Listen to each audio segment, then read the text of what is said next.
Hi everyone, my name is Rajni and I'm the founder of the Thought Transformation Institute. Today we're going to talk about the art of being. So take a moment to think about what that actually means to you. What does it mean for you to just be? Chances are nothing's coming up.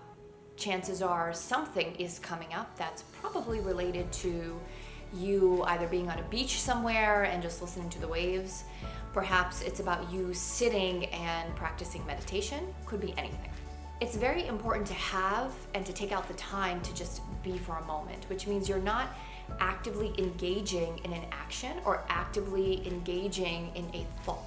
The reason why learning how to be and regularly engaging in the art of being is because we are so accustomed to doing all the time, engaging in a thought, practicing some action, that we forget that it's in the being that you assimilate everything that you learn and the experiences that you have.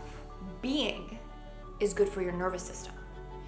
When you are relaxing, when you're chilling, so to speak, you're actively taking time for your nervous system, your mind, to just not have to engage in anything. And when you do that, that's when creativity sparks.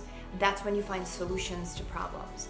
That's when impulses come to you about next steps. And if you are a creator, and we are all creators of something or another, whether that's building a family, whether that's reaching a milestone or completing a project, whether it's relationship building, we are always in the act of creation. A lot of times when things seem stuck, or you feel rigid in your brain and perhaps even siloed, when you practice the art of being, of basically doing nothing, kind of like cats, that's when you're able to spark and bring to yourself the next idea or the next solution. I hope that's been a benefit. If you have any questions, let me know.